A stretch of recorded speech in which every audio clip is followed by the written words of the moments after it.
اعوذ باللہ من الشیطان الرجیم بسم اللہ الرحمن الرحیم وصلی اللہ علی محمد و اہل بیتہ الطیبین الطاہرین المعصومین اللہم صلی علی محمد و آل محمد۔ گزشتہ درس میں ہم نے آپ کے سامنے تقلید کی ڈیفینیشن اور تقلید کے ریلیٹڈ کچھ اہم سوال آپ کے سامنے اور ان کے جوابات ذکر کیے تھے۔ گزشتہ درس کے آخر میں ہم نے تقلید کی دو اقسام آپ کے سامنے بیان کی تھی، ایک تقلید ابتدائی ہوتی ہے اور ایک تقلید بقائی ہوتی ہے۔ تقلید ابتدائی کے میننگ یہ تھے کہ ابھی ایک شخصیت کی جس شخصیت کی ڈیتھ ہو چکی ہے، جس مجتہد کی ڈیتھ ہو چکی ہے، ابھی آپ ان کی تقلید کرنا چاہتے ہیں، ان کی حیات میں آپ نے تقلید نہیں کی، ابھی ان کی ڈیتھ ہو چکی ہے اور ابھی آپ ان کی تقلید کرنا چاہتے ہیں، تو یہ تقلید ابتدائی ہے اور یہ فقہ امامیہ میں جائز نہیں ہے۔ دوسری قسم یہ ہے جسے ہم تقلید بقائی کہتے ہیں۔ تقلید بقائی کے میننگ یہ ہیں کہ آپ ایک مجتہد کی ان کی زندگی میں، ان کی حیات میں آپ ان کی تقلید کرتے تھے، لیکن ابھی اس شخصیت کی ڈیتھ ہو گئی ہے، تو کیا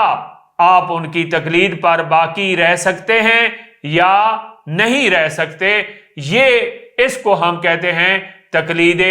بقائی للمیت۔ آج ہم آپ کے سامنے بیان کریں گے کہ تین مورد ہم آپ کے سامنے بیان کریں گے کہ جن میں میت کی تقلید پر، یعنی جس شخصیت کی آپ تقلید کرتے تھے ان کی حیات میں، پھر اس شخصیت کی ڈیتھ ہو گئی، تو کیا آپ ان کی تقلید پر باقی رہ سکتے ہیں یا نہیں؟ تین مورد ایسے ہم آپ کے سامنے بیان کریں گے کہ جس میں میت کی تقلید پر باقی رہنا واجب ہے،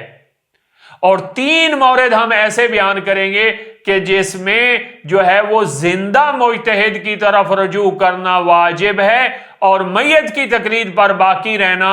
صحیح نہیں ہے۔ اور تین مورد ہم آپ کے سامنے ایسے بیان کریں گے کہ جن میں آپ مخیر ہیں، یعنی آپ کو اختیار ہے کہ آپ میت کی تقلید پر باقی رہنا چاہتے ہیں، اس شخصیت کی تقلید پر باقی رہنا چاہتے ہیں جس کی ڈیتھ ہو چکی ہے، یا موجودہ آج جو مجتہد ہیں ان کی طرف رجوع کرنا چاہتے ہیں۔ ان دونوں میں آپ کو اختیار ہے، آپ جس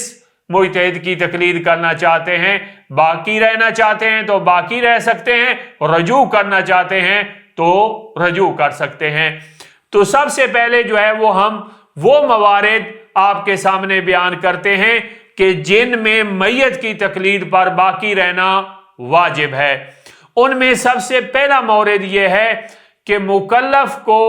علم ہے کہ جو مسائل ابتلائیہ ہیں، یعنی جو مسائل ہمیں روزمرہ پیش آتے ہیں، ان مسائل ابتلائیہ میں زندہ مجتہد جو عالم ہیں اور مردہ مجتہد، یعنی وہ شخصیت کے جس کی ڈیتھ ہو چکی ہے، ان دونوں کے درمیان مسائل ابتلائیہ میں، یعنی روزمرہ جو مکلف کو مسائل پیش آتے ہیں، ان مسائل میں اختلاف ہے زندہ مجتہد کے درمیان اور وہ شخصیت کے جس کی ڈیتھ ہو چکی ہے، ان دونوں کے درمیان مسائل ابتلائیہ میں، یعنی جو روزمرہ پیش آتے ہیں، ان مسائل ابتلائیہ میں اختلاف ہے، اور جیسا کہ غالباً ایسا ہی ہوتا ہے۔ اور ساتھ یہ بھی ہمیں علم ہے کہ جس شخصیت کی ڈیتھ ہو چکی ہے، یعنی جو مردہ مجتہد ہیں، وہ عالم ہیں بنسبت وہ موجودہ مجتہدین کے۔ تو اس صورت میں جب ہمیں علم ہے کہ مسائل ابتلائیہ میں اختلاف بھی ہے مردہ مجتہد اور زندہ مجتہد کے درمیان، اور جو مردہ مجتہد ہیں، یعنی جس شخصیت کی ڈیتھ ہو چکی ہے، وہ زیادہ عالم ہیں، وہ زیادہ ماہر ہیں فقہ میں، تو لہٰذا اس صورت میں جب ہمیں معلوم ہے کہ جس شخصیت کی ڈیتھ ہو چکی ہے وہ فقہ میں زیادہ ماہر ہیں، عالم ہیں موجودہ مجتہدین سے، تو پھر مردہ مجتہد یعنی جس شخصیت کی ڈیتھ ہو چکی ہے ان کی تقلید پر باقی رہنا واجب ہے۔ یہ پہلا مورد ہے۔ دوسرا مورد یہ ہے کہ ہمیں علم ہے کہ جو مسائل ابتلائیہ ہیں ان میں جس شخصیت کی ڈیتھ ہو چکی ہے اور زندہ مجتہد کے درمیان ان دونوں میں مسائل ابتلائیہ میں اختلاف ہے، اور یہ بھی ہمیں علم ہے کہ دونوں علمی حوالے سے اگر تقابلی جائزہ لیا جائے اور اہل خبرہ سے پوچھا جائے کہ ان دونوں میں سے کون عالم ہے، وہ شخصیت زیادہ عالم، وہ شخصیت عالم ہے کہ جس کی ڈیتھ ہو چکی ہے، یا وہ شخصیت کہ جو ابھی زندہ مجتہد ہیں وہ عالم ہے، تو وہ کہتے ہیں کہ دونوں علمی حوالے سے مساوی ہیں، برابر ہیں۔ لیکن جو مردہ مجتہد ہیں یعنی جس شخصیت کی ڈیتھ ہو چکی ہے وہ جو ہے وہ فتویٰ دینے میں زیادہ محتاط ہیں، تو اس صورت میں جو ہے وہ جو جس شخصیت کی ڈیتھ ہو چکی ہے کیونکہ وہ فتویٰ دینے میں زیادہ احتیاط سے کام لیتے ہیں، زیادہ جو ہے وہ دقت سے کام لیتے ہیں، تو اس صورت میں ہمیں جو ہے وہ میت کی تقلید پر باقی رہنا ہمارے لیے واجب ہے۔ تیسرا مورد یہ ہے کہ جو مسائل ابتلائیہ ہیں اس میں جو ہے وہ زندہ مجتہد اور جس شخصیت کی ڈیتھ ہو چکی ہے ان دونوں کے درمیان اختلاف بھی ہے، اور جب ہم نے علمی حوالے سے اہل خبرہ سے جا کر پوچھا تو ہمارے لیے کسی ایک کی عالمیت بھی جو ہے وہ ثابت نہیں ہوئی، تو لیکن جو ہے یہ اس بات کا ہمیں علم ہوا ہے کہ جو جس شخصیت کی ڈیتھ ہو چکی ہے وہ فتویٰ دینے میں جو ہے وہ زیادہ احتیاط سے کام لیتے ہیں، تو اس صورت میں جو ہے وہ ہمیں میت کی تقلید پر یعنی جس شخصیت کی ڈیتھ ہو چکی ہے ان کی تقلید پر باقی رہنا واجب ہوگا۔ تو یہ تین مورد ہیں کہ جن میں ہمیں میت کی تقلید پر یعنی جس شخصیت کی ڈیتھ ہو چکی ہے ان کی تقلید پر باقی رہنا واجب ہے۔ اس کے بعد جو ہے وہ موارد ہم ذکر کریں گے آپ کے سامنے کہ جن میں زندہ مجتہد کی طرف عدول کرنا یعنی میت کی تقلید چھوڑ دیں اور زندہ مجتہد کی طرف جو ہے وہ رجوع کرنا واجب ہے، ضروری ہے، وہ بھی جو ہے وہ تین مورد ہیں۔ پہلا مورد یہ ہے کہ جیسا کہ ہم پہلے آپ کے سامنے بیان کیا کہ جو مسائل ابتلائیہ ہیں جو مکلف کو روزمرہ پیش آتے ہیں ان مسائل میں زندہ مجتہد اور جس شخصیت کی ڈیتھ ہو چکی ہے ان میں اختلاف ہے، ان دونوں مجتہدوں میں یعنی جو زندہ مجتہد ہیں اور جس شخصیت کی ڈیتھ ہو چکی ہے مسائل ابتلائیہ میں جو روزمرہ مکلف کو پیش آتے ہیں ان میں اختلاف ہے، اور ساتھ جو ہے وہ یہ بھی ہے کہ جو زندہ مجتہد ہیں وہ عالم ہیں بنسبت جو ہے وہ جس شخصیت کی ڈیتھ ہو چکی ہے، تو لہذا جب مسائل میں ابتلائیہ میں اختلاف بھی ہے اور زندہ مجتہد بنسبت جس شخصیت کی ڈیتھ ہو چکی ہے ان کی نسبت عالم بھی ہیں، تو اس صورت میں جو ہے وہ زندہ مجتہد کی طرف عدول کرنا اور رجوع کرنا ضروری ہے، پھر آپ میت کی تقلید پر باقی نہیں رہ سکتے بلکہ آپ پر واجب ہے کہ آپ زندہ مجتہد کے جو عالم ہے ان کی طرف رجوع کریں۔ دوسرا مورد یہ ہے کہ جو مسائل ابتلائیہ ہیں جو روزمرہ پیش آتے ہیں اس میں زندہ مجتہد اور جو ہے وہ جس شخصیت کی ڈیتھ ہو چکی ہے ان کے درمیان اختلاف بھی ہے، جیسا کہ غالباً ایسا ہی ہوتا ہے، اور ہم نے جو ہے وہ اہل خبرہ سے جا کر پوچھا کہ آپ بتائیں کہ جو مردہ مجتہد ہیں یعنی جس شخصیت کی ڈیتھ ہو چکی ہے اور زندہ مجتہد جو ہیں ان کے درمیان عالم کون ہے، تو ہمارے لیے عالمیت بھی ثابت نہیں ہوئی بلکہ دونوں علمی حوالے سے کیا ہیں، مساوی ہیں۔ تو اس صورت میں لیکن جو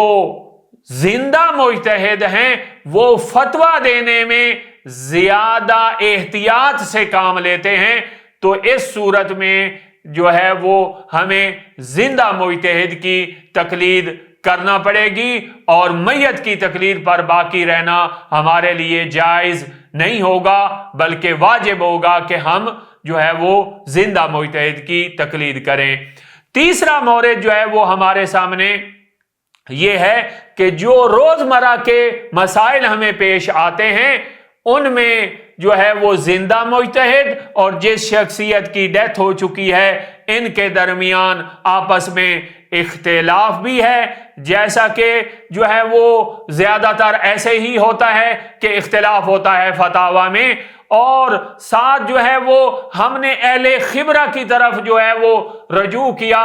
وہاں سے ہمیں کسی ایک کی عالمیت بھی جو ہے وہ ثابت نہیں ہوئی۔ جو ہے وہ اہل خبرہ یہ نہیں کہتے کہ زندہ مجتہد زیادہ عالم ہیں یا زیادہ فقہ میں ماہر ہیں، یا جو ہے وہ جس شخصیت کی ڈیتھ ہو چکی ہے وہ عالم ہیں اور زیادہ فقہ میں ماہر ہیں، کسی کی عالمیت بھی ہمارے لیے ثابت نہیں ہوئی، یعنی مسائل ابتدائیہ میں اختلاف بھی ہے اور عالمیت بھی کسی کی ثابت نہیں ہوئی، لیکن جو زندہ مجتہد ہیں وہ فتویٰ دینے میں زیادہ احتیاط سے کام لیتے ہیں بنسبت جو ہے وہ جس شخصیت کی ڈیتھ ہو چکی ہے، تو اس صورت میں بھی ہمیں جو ہے وہ جو ہے زندہ مجتہد کی طرف رجوع کرنا واجب ہوگا اور میت کی تقلید پر باقی رہنا صحیح نہیں ہوگا۔ تو یہ تین مورد ہم نے آپ کے سامنے بیان کیے کہ جس میں زندہ مجتہد کی طرف رجوع کرنا ضروری ہے اور میت کی تقلید پر باقی رہنا صحیح نہیں ہے۔ ابھی ہم آپ کے سامنے وہ موارد بیان کریں گے کہ جن میں مکلف کو بقا اور عدول میں مخیر ہے، یعنی جو ہے وہ مکلف عام مومن یہ بھی کر سکتا ہے کہ جس مجتہد کی ان کی زندگی میں تقلید کرتے تھے ان کی تقلید پر باقی رہنا چاہیں تو باقی بھی رہ سکتے ہیں، اور اگر زندہ مجتہد کی طرف عدول کرنا چاہیں ان کی طرف رجوع کرنا چاہیں تو ان کی طرف رجوع بھی کر سکتے ہیں، وہ مخیر ہیں، صاحب اختیار ہیں، اگر میت کی تقلید پر باقی رہنا چاہتے ہیں تو باقی رہ سکتے ہیں، اور اگر زندہ جو ہے وہ ان کی طرف رجوع کرنا چاہتے ہیں تو رجوع بھی کر سکتے ہیں، دونوں کی طرف جو ہے وہ آپشن اویلیبل ہے۔ یہ جو ہے یہاں پر بھی تین مورد ہیں۔ پہلا مورد یہ ہے کہ جو روزمرہ کے جو مسائل ہیں، جو مسائل ابتدائیہ ہیں جو ہمیشہ مکلف کو پیش آتے ہیں،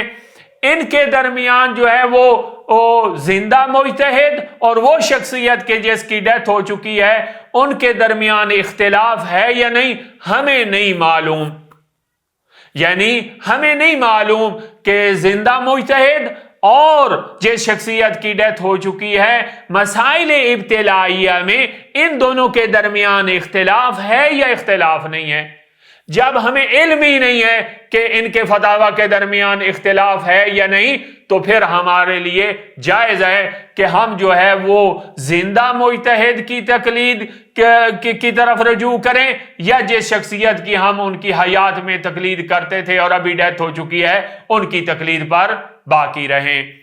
دوسرا مورد یہ ہے کہ مسائل ابتدائیہ میں ہمیں علم ہے کہ اختلاف ہے، یعنی زندہ مجتہد اور جس شخصیت کی ڈیتھ ہو چکی ہے ان کے درمیان مکلف کو جو روزمرہ مسائل پیش آتے ہیں ان میں جو ہے وہ زندہ مجتہد اور جس شخصیت کی ڈیتھ ہو چکی ہے ان کے درمیان اختلاف کا ہمیں علم ہے، لیکن